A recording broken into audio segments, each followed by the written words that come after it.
bonsoir Manuel Bompard, merci d'avoir accepté notre invitation. Vous êtes député des Bouches-du-Rhône de Marseille et coordinateur de la France Insoumise. Vous répondrez à mes questions et à celles des Français relayées par Florence ici présente. Exactement. Florence, bonsoir Gilles. Sur ce plateau. Exactement. Vous connaissez le principe pour poser vos questions. Un QR code s'est affiché ici en haut à droite de votre écran. Vous le scannez avec l'appareil photo de votre téléphone portable et vous pourrez poser toutes vos questions à Manuel Bompard, y compris sur la crise agricole. Et d'ailleurs, à ce sujet, nous recevrons tout à l'heure en visio un agriculteur. Bonsoir Pierre Beau. Vous êtes donc agriculteur à Saclay dans l'Essonne. Vous produisez des fruits, des légumes et des céréales. Merci d'être avec nous. À tout de suite. À tout de suite, dès le milieu de l'émission, on vient vers vous. On va commencer par la politique étrangère et par ce qui s'est passé dans la banlieue de Moscou ce matin, à savoir les obsèques d'Andreï Navalny, d'Alexei Navalny décidément, obsèques un petit peu sous tension. Il y avait l'ambassadeur de France qui venait témoigner de sa solidarité avec cet opposant assassiné. Est-ce qu'il a eu raison d'y aller, le représentant de la diplomatie française? Je crois qu'il est nécessaire effectivement d'exprimer notre solidarité avec la famille de Monsieur Navalny. C'était un opposant politique à Vladimir Poutine. Et il n'est pas normal qu'un opposant politique soit détenu de manière arbitraire jusqu'à son décès en détention.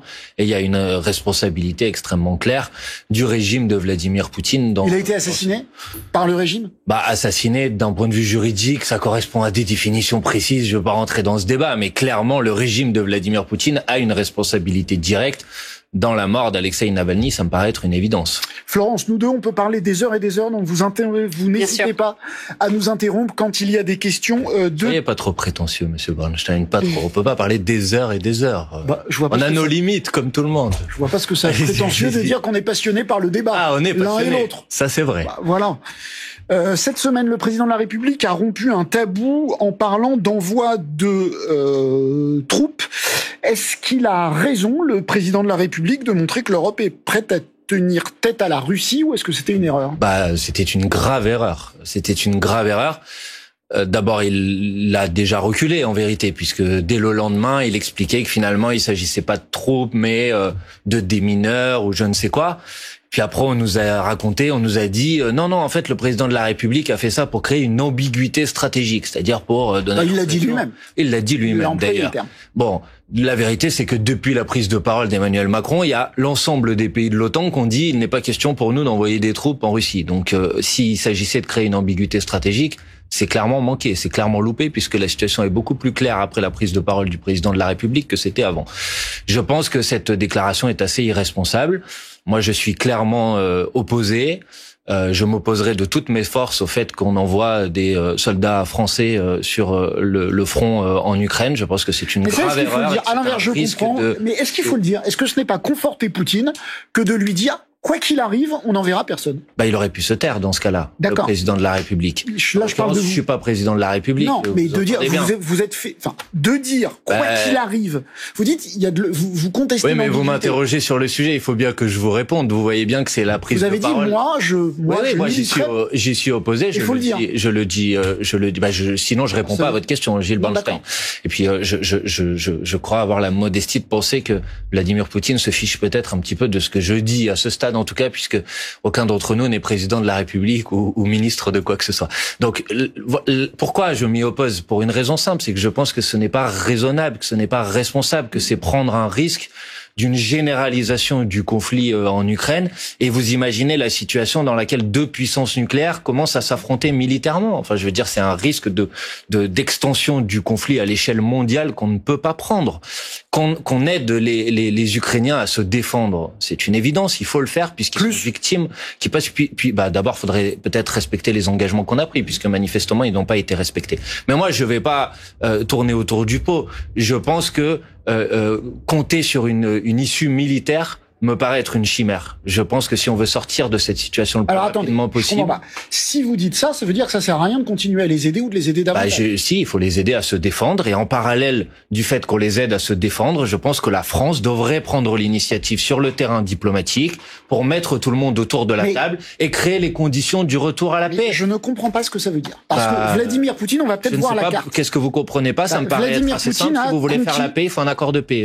D'accord. Est-ce que vous pensez... le discuter. D'accord. Est-ce que vous pensez, je comprends, est-ce que vous pensez une seconde que, en négociant, Vladimir Poutine, y a-t-il une hypothèse dans laquelle il quitte les zones qu'il a conquis par la force? Je pense que ça doit faire partie des éléments de la discussion avec lui, bien évidemment, puisqu'on ne peut pas accepter une remise en cause de l'intégrité territoriale d'un pays. Mais il faut, comme l'avait dit d'ailleurs le président de la République, Emmanuel Macron lui-même, il y a quelques mois, il faut créer un accord dans lequel il y a des clauses... Est-ce que c'est possible? Attendez, je vais terminer. Dans lequel il y a des clauses de sécurité mutuelle. C'est les termes qu'avait utilisé le président de la République. Donc vous pensez que si on donne à Vladimir Poutine des clauses de sécurité, à savoir l'Ukraine rentre pas dans l'OTAN ou peu importe, vous pensez que si on les lui donne, il peut quitter le Donbass? Je pense que ça doit être en tout cas le point de départ de la discussion avec lui. Il faut bien trouver un point de départ pour discuter. Mais quand tous les gens qui le... Entendez que je peux pas vous dire aujourd'hui quel serait l'aboutissement d'une négociation pour obtenir la paix. Tout le monde dit, tous les gens qui l'ont fréquenté disent il ne comprend que la force. Vous le démentez. Vous pensez qu'il peut entendre des arguments? Moi, je n'ai pas fréquenté Vladimir Poutine. Sans doute qu'il n'entend en tout cas que le rapport de force. Mais le rapport de force, il ne s'exprime pas que de manière militaire. On peut exprimer le rapport de force d'une manière diplomatique. Et je regrette que et essayer de juste au moins de comprendre ce que j'essaye de dire. Je regrette par exemple que le président de la République, en prenant le risque ou en donnant l'illusion qu'il est prêt à devenir co-belligérant, je pense qu'au contraire, il se retire une capacité à agir à l'échelle internationale avec d'autres puissances dans le monde pour obtenir la paix. Et obtenir la paix, ça veut dire créer les conditions d'un rapport de force. Et ce rapport de force, il doit permettre que la Russie retire effectivement ses troupes, que les combats s'arrêtent et pour que la paix revienne. Voilà, je ne vous dis pas que c'est facile. Je vous raconterais des histoires si je vous disais que c'est facile. Mais quelle est l'autre solution? L'autre solution, c'est de considérer qu'on va obtenir une victoire militaire contre la Russie, qu'on va battre militairement une puissance nucléaire. Je n'y crois pas une minute. Je n'y crois pas une minute. Donc je comprends que la solution de la diplomatie soit compliquée, mais je pense que c'est la moins compliquée aujourd'hui. D'accord, mais s'il est aussi fort que ça militairement, il n'a aucune raison de se retirer des troupes qu'il considère comme lui appartenant. Mais des troupes. Mais il n'est pas si fort que ça militairement. Et s'il était non, je ne suis pas contradictoire. S'il était si fort que ça militairement, ça fait 2 ans désormais que l'offensive militaire russe a commencé en Ukraine. Les combats s'embourbent en quelque sorte. Et d'ailleurs, à ce sujet, on a aussi une petite réaction de JC, un téléspectateur qui est d'accord avec vous. Regardez, il écrit « La France devrait agir en tant que membre permanent de l'ONU pour obtenir une paix négociée en Ukraine. C'est la seule issue raisonnable à ce conflit. » Je suis d'accord avec cette personne qui, je pense, dit quelque chose de raisonnable. Encore une fois, il s'agit pas de prétendre que c'est facile d'obtenir les conditions d'une paix. Je ne suis pas en train de vous dire ça. Je sens bien que la situation est difficile. Est-ce que pour vous, une paix que vous voulez avoir par la négociation et pas par les armes, j'ai compris, est-ce que vous dites la paix ne peut advenir si et seulement si Poutine se retire du Donbass? Non, mais est-ce que vous êtes prêt à valider une solution de paix où il ne se retirerait pas du Donbass? Oui, parce qu'on a des téléspectateurs qui sont pas d'accord avec vous aussi, comme Philippe qui écrit comment LFI peut être complaisante avec un régime d'extrême droite comme celui de la Fédération de Russie. L'anti-américanisme rend-il si aveugle, monsieur? Alors répondez à Philippe. Ouais, je vais d'abord répondre à Philippe, après je vous réponds à vous. Je dis à Philippe calmement et gentiment, je ne vois pas dans mes propos à quel moment y a-t-il une forme de complaisance avec le régime de Vladimir Poutine. J'ai dit tout à l'heure qu'il avait une responsabilité dans l'assassinat et dans la mort. J'ai utilisé le terme mort, je vais rester au terme mort, dans la mort de monsieur Navalny. J'apprends à Philippe, qui peut-être ne le sait pas, que le mouvement politique que je représente ici sur ce plateau accueille des opposants russes à Vladimir Poutine, notamment une personne qui s'appelle Alexei Sakhnine, qui était menacé en Russie et que nous avons accueillis ici en France pour faire en sorte qu'ils ne soient pas menacés là-bas. Je n'ai aucune complaisance avec le régime de Vladimir Poutine. Mais le fait de demander à ce qu'on essaye d'obtenir la paix le plus rapidement possible ne veut pas dire qu'il faut céder à l'ensemble des revendications de Vladimir Poutine. Donc là, vous répondez à ma question. Je réponds un accord de paix doit-il forcément passer par le retrait? Je pense qu'en tout cas, le point de départ de la discussion... Justement, on a un téléspectateur je termine juste ça et je vous promets, j'écoute votre téléspectateur. Je pense que le point de départ de la discussion doit être celui-là, oui. D'accord. Nous, on a Fod qui se pose la question, est-ce que la paix en Ukraine ne passe pas par l'indépendance du Donbass? Mais encore une fois, je pense qu'il y a un principe en matière de droit international, et moi, ma boussole, c'est le droit international, et ce principe, c'est de respecter l'intégrité territoriale des États. Après, on sait qu'il y a des conflits sur un certain nombre de frontières en Europe. C'est le cas entre l'Ukraine et la Russie. Il y a d'autres endroits dans le monde où c'est le cas. Avec Jean-Luc Mélenchon, dès 2017, pendant la campagne présidentielle 2017, nous disions, il faut organiser une conférence sur les frontières sous l'égide de ce qu'on appelle l'OSCE, c'est l'organisme de sécurité et de coopération en Europe, pour poser ces problèmes de frontières et essayer de trouver des solutions démocratiques pour les régler, pour que ça ne se règle précisément pas par la voie militaire. Voilà ce que nous disions à l'époque. Peut-être qu'on aurait mieux fait de nous écouter. Dernière question sur l'Ukraine, après on passera à Gaza. Un vote au Parlement va avoir lieu sur l'accord de sécurité conclu entre Paris et Kiev vendredi dernier. Qu'est-ce que vous voterez pour la ratification de cet accord ou pas? Je ne connais pas le contenu du vote qui va être organisé à l'Assemblée nationale. Donc je ne veux pas répondre à cette question tant que je ne connais pas le contenu de ce sur quoi nous allons voter. Le principe qui a été le nôtre pour l'instant a toujours été de dire que quand il s'agissait d'apporter un soutien financier ou avec des armes défensives à l'Ukraine pour qu'elle puisse se défendre, nous y étions favorables. Mais j'ai entendu le président de la République lundi dire qu'il envisageait par exemple la livraison de missiles longue portée, c'est-à-dire de missiles qui sont susceptibles de pouvoir frapper le sol russe. Et ça, pour nous, c'est une ligne rouge. Portée, c'est dans la profondeur, donc ça peut être en Crimée, c'est pas forcément sur le territoire russe. Il n'a pas dit, lui, que ça permettait de frapper le sol russe, mais il a parlé de missiles longue portée. Donc je dis qu'à minima, dans ce cas-là, il faut clarifier cette ambiguïté.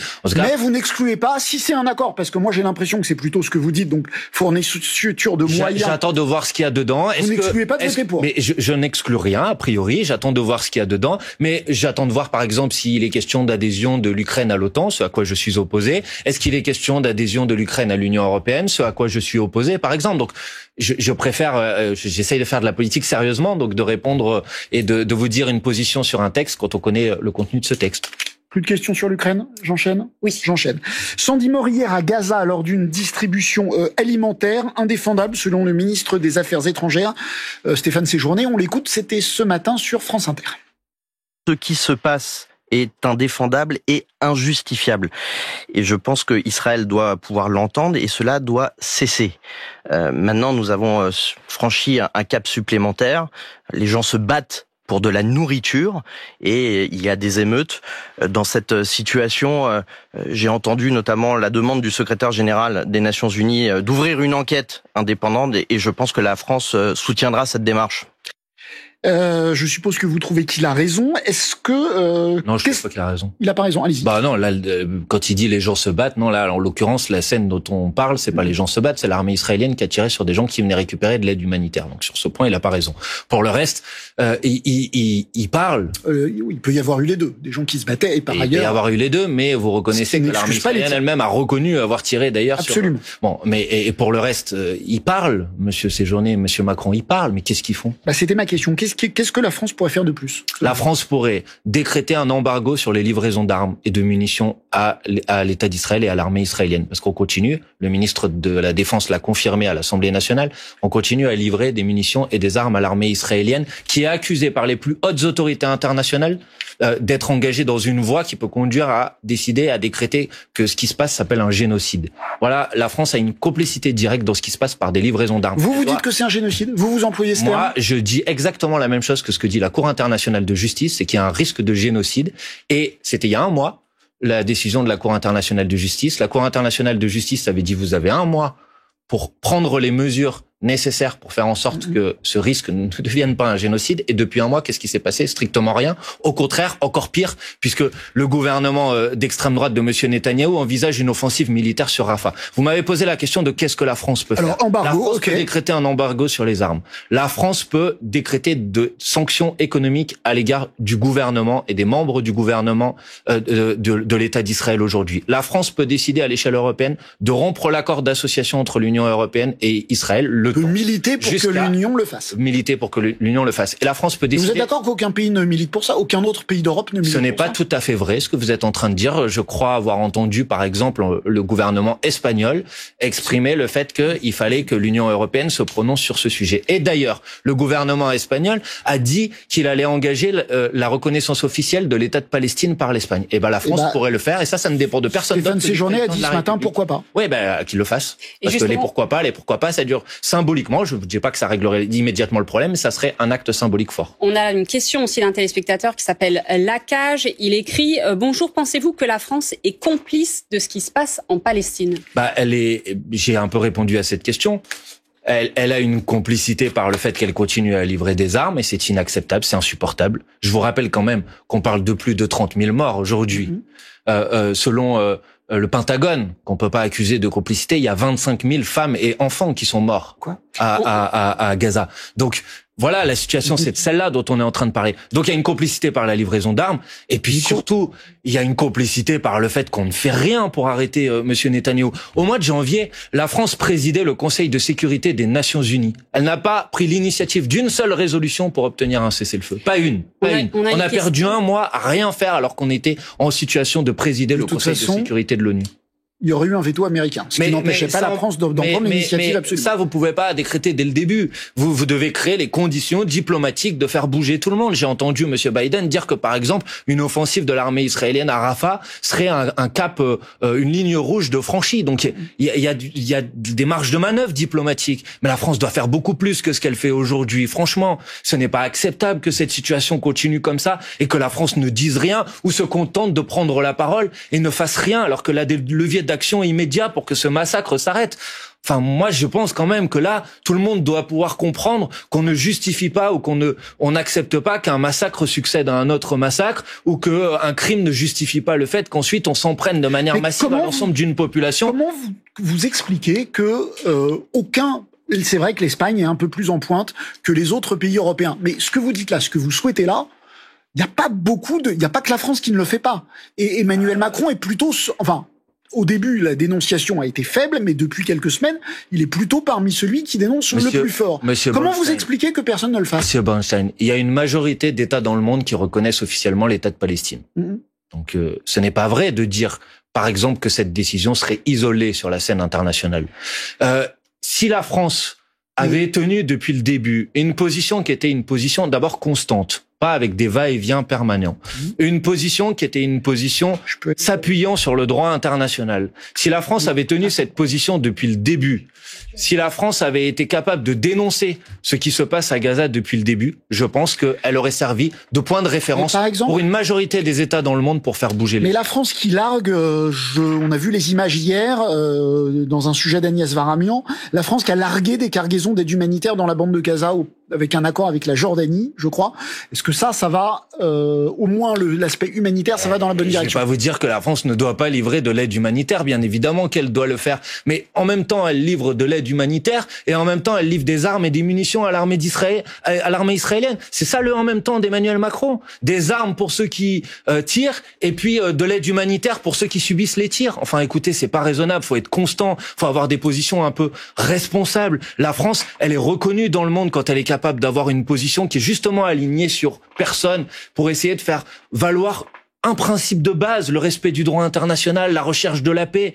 Moi, c'est la France que j'attends. C'est cette France-là qui, à mon avis, fait notre fierté et qui peut être un point de référence pour les peuples du monde entier. Florence, rien de plus? Oui, non, j'avais juste une réflexion de Lilia qui demandait votre avis. Qu'est-ce que la France, en tout cas Emmanuel Macron, attend pour venir en aide justement aux civils palestiniens? Je vous avais entendu à quel point je me pose la même question que vous, Lilia, et à quel point je pense qu'on devrait faire beaucoup plus que ce qu'on fait aujourd'hui, et à quel point je pense que la France n'est pas à la hauteur de sa responsabilité dans cette situation, et je trouve ça déplorable. On change de thème, on va parler d'agriculture. Ce matin, aux alentours de l'Arc de Triomphe, à midi, et à midi au château de Versailles, des agriculteurs de la coordination rurale ont montré que la colère n'était pas retombée. On regarde ce reportage. Des interpellations musclées après une opération coup de poing des agriculteurs de la coordination rurale ce matin aux abords de la place de l'Étoile. En fait, on s'est retrouvés prisonniers des CRS, des policiers, et ils nous embarquent un par un. Donc je trouve ça complètement inadmissible d'en arriver là alors qu'on était prêts à partir de notre plein gré. Vers 4 h du matin, ils sont une centaine mobilisés autour de l'Arc de Triomphe. Des tracteurs, des bottes de paille, tous les accès ont été brièvement bloqués. Une opération surprise. Les agriculteurs présents ont tenu notamment à rendre hommage à leurs collègues qui se sont suicidés par le dépôt d'une gerbe de fleurs. On en connaît tous autour de nous qui mettent fin à leur jour. C'est un drame parce que nos situations financières sur nos exploitations ne vont pas très bien. Mais par cette mobilisation, le syndicat souhaitait surtout montrer son désaccord avec le gouvernement. C'est pas de la colère, c'est un sentiment de trahison. Un double discours, on dit on vous a entendu et on nous poignarde dans le dos avec des accords de libre-échange encore plus durs. Le ministre de l'Agriculture appelle au dialogue. Dès qu'on promène des actions comme celle-là qui viennent désorganiser, qui mettent en risque les gens aussi, d'un point de vue de la santé, de la sécurité, il me semble qu'il faut mieux se mettre autour d'une table pour essayer de travailler. Les tracteurs ont quitté la place de l'Étoile peu avant 10 h, avant de prendre la direction du château de Versailles pour une photo symbolique et assurer que le mouvement continuera tant qu'ils ne seront pas écoutés. Reportage Mathilde Moreau. Manuel Bompard, que pensez-vous des images que vous avez vues et de ces modes de revendication ? Je les partage, je les soutiens, je les comprends en tout cas, puisque les raisons profondes de la colère qui s'est déjà exprimée depuis des mois et des mois n'ont pas été réglées. Et les raisons profondes de la colère, c'est des gens qui demandent tout simplement de vivre de leur travail, de pas vendre à perte, de pas travailler pour pas pouvoir vivre dignement, et des gens qui n'acceptent pas et ne supportent pas, et je partage leur point de vue, d'être confrontés à une forme de concurrence déloyale, c'est-à-dire des gens à qui on demande faites des efforts sur la manière de produire, sur les produits que vous pouvez utiliser, mais en même temps on leur dit on va faire venir sur le marché en France des produits qui sont produits ailleurs dans le monde et à qui on n'a pas demandé de faire les mêmes efforts. Et donc ça produit et ça génère nécessairement de la colère. Et je crois pouvoir dire que je fais un certain nombre de propositions. Je dis pas que j'entends ou que je partage l'ensemble des revendications qui sont exprimées, mais qui peuvent résonner avec ces aspirations. C'est la question des prix planchers, c'est-à-dire... Alors vous la ferez, si vous voulez bien. Et puis il y a un agriculteur qui va s'adresser avec vous, autant lui faire à lui directement. Très bien. Et puis c'est la question de la fin des accords de libre-échange, mais on y reviendra aussi peut-être. Et quelque chose me dit que vous avez une question. Oui, exactement. On a eu exactement ça. Il pose la question suivante. Est-ce que les agriculteurs, selon vous, bénéficient d'un traitement de faveur lors de leurs manifestations ? Là, je vous informe quand même que sur les événements de ce matin, il y a un certain nombre d'entre eux qui se sont retrouvés en garde à vue. Donc, je pense pas qu'on puisse dire qu'ils ont bénéficié d'un traitement de faveur. Ce qui est vrai, c'est qu'au début du mouvement, on a eu le sentiment quand même que de la part de Monsieur Darmanin, il disait pas tout à fait la même chose quand c'était un mouvement d'agriculteurs ou quand c'était le mouvement des Gilets jaunes. Mais que les choses soient claires, moi, je demandais pas à ce qu'on réprime le mouvement des agriculteurs. Je pense que quand Monsieur Darmanin dit on ne répond pas à la colère avec des CRS, je pense qu'il a raison. Le seul problème, c'est qu'il aurait dû l'appliquer avant et pas uniquement sur ce mouvement. Ces revendications, là, elles sont légitimes et il faut que les gens qui nous écoutent le comprennent. Je pense que c'est des revendications que peuvent partager une grande partie de la population, vouloir vivre de son travail, que vous soyez agriculteur ou que vous fassiez une autre profession. Je pense que c'est une revendication que vous pouvez comprendre. Massivement les agriculteurs. Voilà. Et justement, pour continuer à parler de cette colère des agriculteurs, on reçoit en visio Monsieur Pierre Beau. Bonjour monsieur, vous êtes donc agriculteur à Saclay, dans l'Essonne, en région parisienne.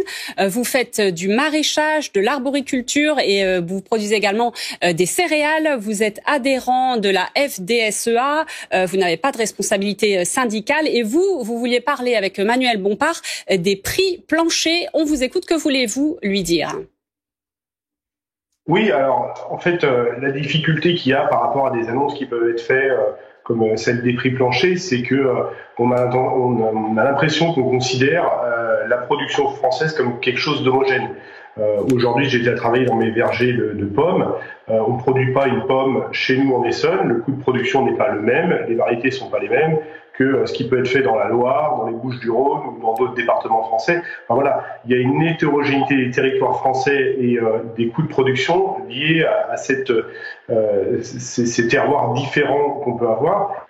Et le prix plancher en tant que tel, moi j'ai rencontré une agricultrice des Bouches-du-Rhône que je connais bien au salon de l'agriculture, et justement on a parlé de cette question-là sur les pommes, puisqu'elle fait elle également des pommes. En fait, on n'a pas les mêmes variétés de pommes, par exemple. Donc si et c'est pas pour rien qu'en fait sur les étals, par exemple, on a des gammes de prix en pommes suivant les variétés, elles vont pas être toutes au même prix.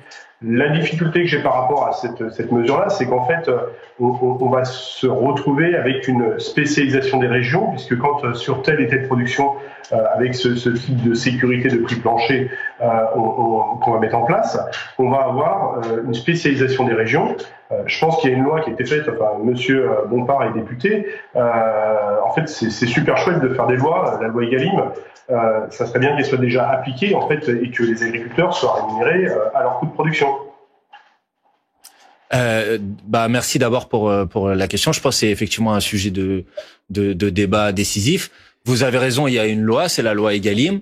D'abord, il faut dire que cette loi, elle n'est pas appliquée, il y a pas, ou en tout cas pas suffisamment. Ça manque de contrôle. Et donc, je pense qu'il faut renforcer les contrôles. Mais moi, ensuite, ce que je pense, c'est que cette loi, elle est insuffisante. Précisément, vous le savez, parce que dans cette loi, il est prévu que les coûts de production soient pris en compte dans la chaîne agroalimentaire, mais qu'il peut y avoir d'autres indicateurs qui sont aussi pris en compte et qui viennent minorer la prise en compte des coûts de production, ce qui conduit parfois à ce que des intermédiaires aillent acheter aux producteurs pour un prix qui ne couvre même pas leur coût de production et qui, en tout cas, ne couvre certainement pas le fait que non seulement ils couvrent leur coût de production, mais qu'en plus, ils aient une rémunération qui leur permet de vivre dignement. Je vous donne juste un chiffre. En l'occurrence, 3 chiffres. L'année dernière, les prix pour des produits alimentaires pour les consommateurs, ils ont augmenté de 14%. Les prix payés aux producteurs, ils ont baissé de 10%. Les marges de l'industrie agroalimentaire, elles ont augmenté de 70%. La vérité, c'est que il y a une poignée, je parle des gros industriels, je parle de la grande distribution, qui a augmenté ses revenus l'année dernière et qui fait souffrir à la fois le producteur et à la fois le consommateur. Et moi, je pense que sur ça, il faut légiférer pour faire en sorte que ça s'arrête, tout simplement. La loi, elle existe, en fait. Enfin, on peut refaire une loi. Moi, je pense que le sujet, c'est pas faire des lois et refaire des lois et refaire des lois. C'est déjà faire appliquer les lois. La loi Egalim, elle prévoit une marche en avant de la construction du prix. C'est-à-dire qu'on part du prix du producteur et on construit le prix à partir du coût de production du producteur. Alors, il y a une trame des interprofessions sur la valeur de départ, mais on peut redescendre à l'échelle de l'exploitation sur le coût de production du producteur et finalement ce prix rémunérateur qui a. Alors moi, je suis pas concerné, je travaille en vente directe, donc j'ai pas ces problèmes-là. Je le fais directement et je vois qu'on peut tous, en étant raisonnable, mettre un prix qui soit acceptable pour l'acheteur final et qui soit acceptable pour le producteur et qui couvre mes coûts de production. Juste, monsieur, j'entends, je veux dire, c'est bien qu'on puisse en débattre, mais je veux juste vous dire, je pense, vous le savez d'ailleurs comme moi, que généralement dans les contrats, l'indicateur de coût de production, qui est censé effectivement dans la loi Egalim être pris en compte, il est mis en confrontation avec d'autres indicateurs et généralement, il n'est pas couvert à 100%. Et ça, je pense, si vous en parlez avec tous vos collègues, je pense qu'ils vous le confirmeront. Donc, je pense que la loi telle qu'elle est aujourd'hui, moi, c'est pas par plaisir de faire des lois, c'est juste que je pense que la loi telle qu'elle est aujourd'hui, elle est insuffisante. Deuxièmement, c'est pour répondre à votre question sur les régions. Parler de prix plancher, c'est parler d'un prix minimum. Il s'agit pas de dire que tout le monde va avoir le même prix partout. C'est juste de dire qu'on ne peut pas acheter aux producteurs en dessous d'un prix minimum qui permet de couvrir les coûts de production et une rémunération qui soit une rémunération décente. Ensuite, il reste des négociations commerciales, mais il faut que dans ces négociations commerciales, la puissance publique, elle puisse jouer un rôle pour que le producteur soit pas écrasé sous le poids de la grande distribution ou des grandes industries agroalimentaires. Une SMIC des prix. Non, il y a un prix minimal en dessous duquel vous pouvez pas aller. On me dit c'est un modèle soviétique. Écoutez, ça existe au Canada, ça existe aux États-Unis, ça existait dans l'Union européenne avant 1900. Non, mais je réponds pas à vous. C'est le même principe. Oui, je réponds à Monsieur Fesneau ou à Madame Grégoire qui disent les prix planchers, mais pas cela parce que ce serait l'économie soviétique. Alors, une réflexion d'un téléspectateur et le dernier mot à Monsieur Beau et après on passe à autre chose. On avait Lo comme téléspectateur qui fait un petit peu l'écho de ce que dit Monsieur Beau. Quel quelle est votre position donc concernant les prix planchers? Ça, je crois qu'on a compris, mais il pose la question aussi, est-ce qu'avec un marché ouvert, est-ce que cela ne risque pas d'être contre-productif? Alors, ma position sur les prix planchers, j'y suis favorable, à tel point que j'ai déposé avec mes collègues de la France Insoumise le 30 novembre dernier une proposition de loi dont l'article 1er était la mise en place de prix planchers. C'est sur la deuxième partie de la question. Voilà. Sur la deuxième question, sur la deuxième partie, je dis les choses franchement, le dispositif de prix plancher ne peut fonctionner que s'il s'accompagne de mesures qui visent à contrôler les importations. Parce que si vous le faites pas, vous allez donc vous retrouver avec des importations sur des coûts plus bas et qui vont créer une concurrence déloyale. Ça veut dire plus d'accords de libre-échange.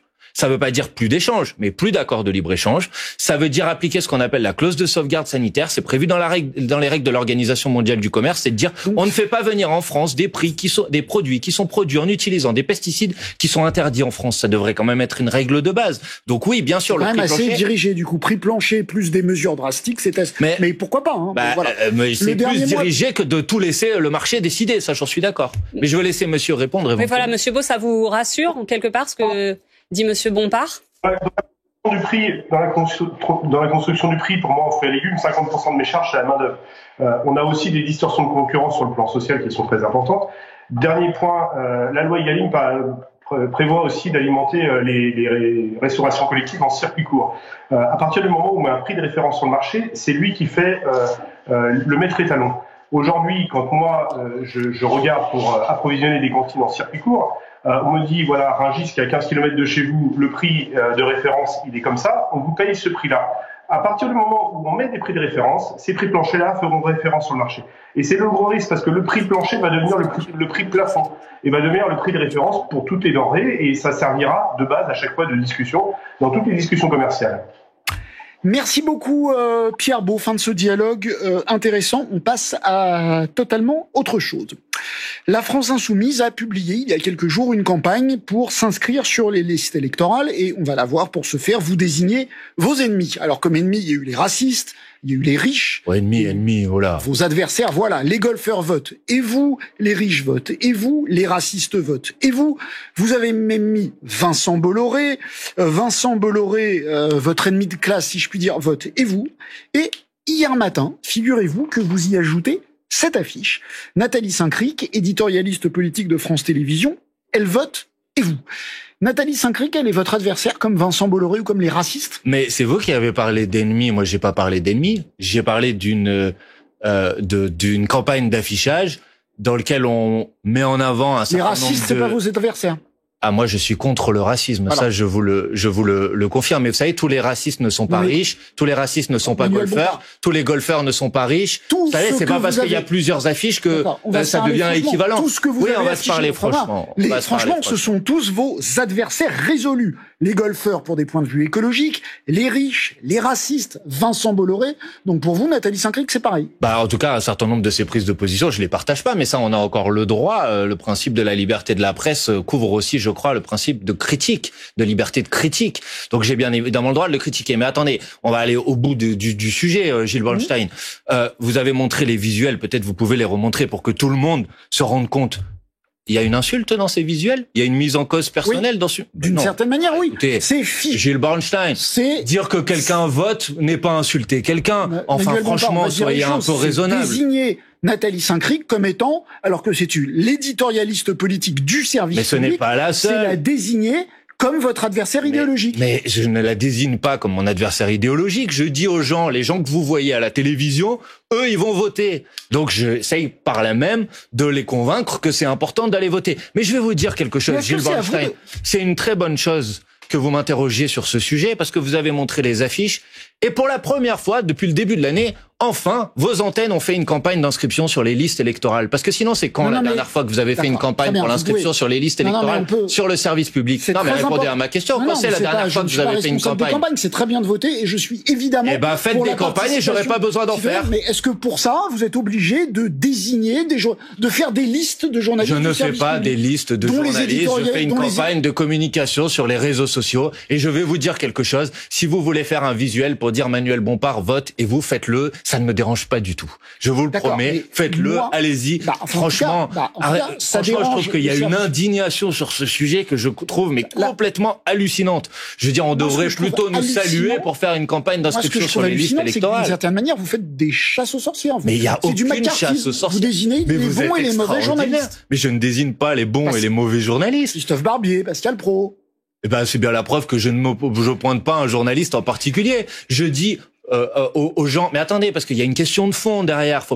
La question de fond, c'est la suivante. On va avoir des élections européennes le 9 juin. On peut s'inscrire. Attendez. D'accord, oui. On peut s'inscrire sur les listes électorales jusqu'au 3 mai. Très bien. Il faut s'inscrire sur les listes électorales parce qu'il y a 20% des Français qui ne sont pas en mesure de voter le jour du vote. Et pour ça, vous pouvez aller sur le site onvoteinsoumis.fr et vous pouvez vérifier que vous êtes bien inscrit sur les listes électorales. D'accord, c'est que les gens votent. Voilà. Dites-leur d'aller sur le site onvoteinsoumis.fr. Inscrivez-vous, votez. Faut-il pour ça, encore une fois, faire des listes de bons, faire des listes de bons et de mauvais journalistes, en l'occurrence de mauvais. Non, je ne fais pas de liste de bons et de mauvais journalistes, mais la preuve qu'il y avait besoin de faire cette campagne, c'est que vous venez d'inviter les gens à s'inscrire sur les listes électorales, et j'en suis très content. Franchement, il n'y avait pas besoin de ça. La preuve que si, c'est que c'est la première fois que vous le faites. La présidente de France Télévisions a annoncé saisir la justice pour vous demander de retirer ce visuel. On va peut-être voir le tweet de Delphine Ernotte. Est-ce que vous allez le faire? Mais vous trouvez ça sérieux? Enfin, franchement. Oui, ça, je trouve très sérieux de vouloir retirer le fait que. Au nom de quoi? Qu'est-ce qu'il y a de contraire à la loi dans cette campagne? De dire qu'un journaliste vote et d'interroger les gens pour savoir s'ils vont voter ou pas, c'est illégal, monsieur Bornstein? Enfin, qu'est-ce que c'est que cette histoire? Donc après, il y a une plainte, il y a la justice, très bien, la justice dira ce qu'elle a à dire sur ce sujet. Mais je trouve cette réaction totalement disproportionnée. Je pense que mettre sur le même plan les racistes, Vincent Bolloré et Nathalie Saint-Cric, mais je trouve ça... Mais vous êtes extraordinaire, monsieur Bornstein. Encore une fois, vous avez dit avant de vous montrer la photo de madame Saint-Cric ou la photo de telle ou telle personne, il y avait 3 séries d'affiches. À quel moment j'ai dit que les riches, les racistes ou les golfeurs étaient la même catégorie de population? Mais jamais. Vous l'avez pas dit, mais c'est le même, par exemple. Mais non. Julien Bayou pour les Verts avait fait la même campagne en disant les boomers votent et vous, les chasseurs votent et vous. On avait beaucoup de gens. Voilà, on voit la campagne. Les boomers, eux, ont prévu d'aller voter. La nôtre, elle est mieux. Mais on avait trouvé ça. Des gens avaient trouvé ça discourtois vis-à-vis des boomers. Ils l'avaient retiré. Il en est pas mort, franchement.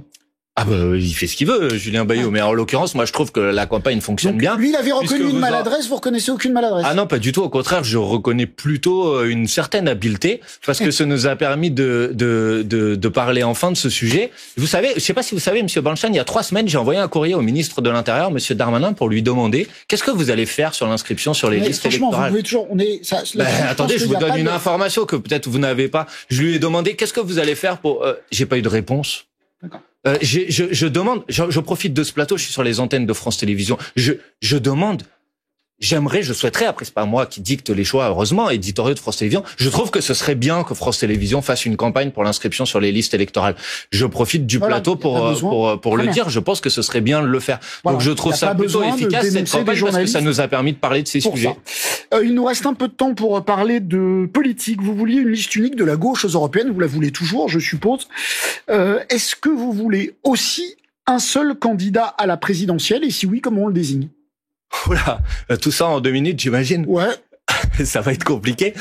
Moi, personnellement, depuis le début, vous le savez. Mais sur les européennes, il n'y aura pas. Donc allons directement. Attendez, on va prendre les problèmes les uns après les autres. Moi, je reste favorable et quand je vois le tableau des prochaines élections européennes, dont je rappelle à tout le monde qu'elles vont avoir lieu le 9 juin, je pense que ce serait beaucoup plus intelligent d'avoir une liste commune de la NUPES aux élections européennes que de partir de manière dispersée. Ah, vous dites il y aura pas, mais c'est pas trop tard. Hein, la date limite pour déposer ces listes, c'est au mois de mai, donc on a encore le temps de le faire. Donc j'appelle tout le monde à la raison. Je leur dis vous voyez pas ce qui est en train de se passer, vous voyez pas la situation dans laquelle on est aujourd'hui, vous voyez pas le macronisme qui est en train de s'effondrer, vous voyez pas l'extrême droite qui essaye d'en profiter, vous avez pas l'impression que ce serait plus efficace qu'on propose une alternative en commun. Donc moi je reste partisan de cette pour la présidentielle, mais pour l'élection présidentielle, je reste moi personnellement attaché à la NUPES, ce qui est cet accord qu'on a constitué au lendemain de la dernière élection présidentielle. Je pense qu'il doit y avoir une candidature pour porter le programme de la NUPES. Une seule pour avoir une chance je pense qu'il doit y avoir une chance d'être au deuxième tour, il en faut une seule. Comment on le désigne? C'est le chemin le plus court pour y arriver. Comment on le des... Ce n'est pas la seule manière d'y arriver. Ce n'est pas la seule manière d'y arriver. Non, bien sûr. Vous l'avez vu, vous avez fait 22...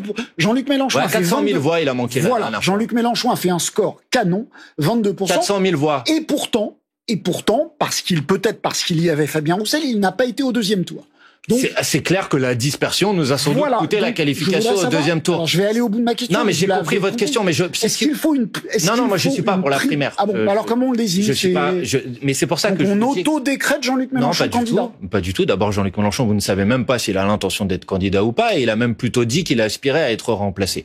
C'est ce que j'ai entendu, et je le prends moi au sérieux. Mais ce que je vous dis, c'est que d'abord, ça doit être pour faire quoi? C'est pour ça que j'ai commencé la réponse à votre question en disant porter le programme de la NUPES. Donc maintenant, la question qu'il faut que, à mon avis, là, il reste vraiment 30 secondes. 30 secondes, c'est d'abord faut poser la question aux autres, puisqu'ils se sont mis à distance de la NUPES. Est-ce qu'ils ont l'intention de revenir sur les orientations qui sont celles du programme de la NUPES ou pas? Si oui, alors oui, je serais favorable à ce qu'il y ait un mécanisme à construire ensemble pour désigner une candidature commune. J'avais une dernière question. Mais il n'y a pas que la primaire pour désigner des candidats, Gilles Bernstein, on peut en faire autre. Moi, une dernière question concernant une téléspectatrice, Xena32, qui demande, qui affirme que Jordan Bardella viendra dimanche à Marseille où vous êtes élu, Manuel Bompard. Est-ce que vous allez organiser une contre-manifestation comme au bon vieux temps, écrit-elle, de la lutte contre le Rassemblement national? Je sais qu'il existe à Marseille ce week-end un week-end de mobilisation contre les idées du Rassemblement national à l'appel d'un certain nombre de syndicats, de collectifs, d'organisations politiques, et la France Insoumise en fait partie.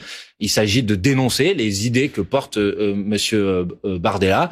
Et donc oui, à cet événement, et puis moi je le ferai aussi, comme je le fais aujourd'hui, comme j'essaye de le faire à chaque fois, pour dire aux gens qui nous écoutent que Monsieur Bardella, il sait pas où il habite, excusez-moi. Un jour il est pour les prix planchers, le lendemain il est pas pour les prix planchers. Un jour il dit qu'il est contre les accords de libre-échange, le lendemain son groupe au Parlement européen vote en faveur des accords de libre-échange. Un jour il dit que la politique agricole commune ça va pas, le lendemain il vote pour au Parlement européen. Donc il faut le combattre, Monsieur Bardella, sur les idées qu'il défend. Et les idées qu'il défend, elles sont pas bonnes pour notre pays. Vous serez dimanche à Marseille?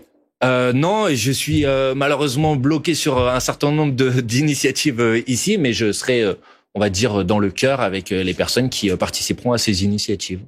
Merci Manuel Bompard. Merci à vous.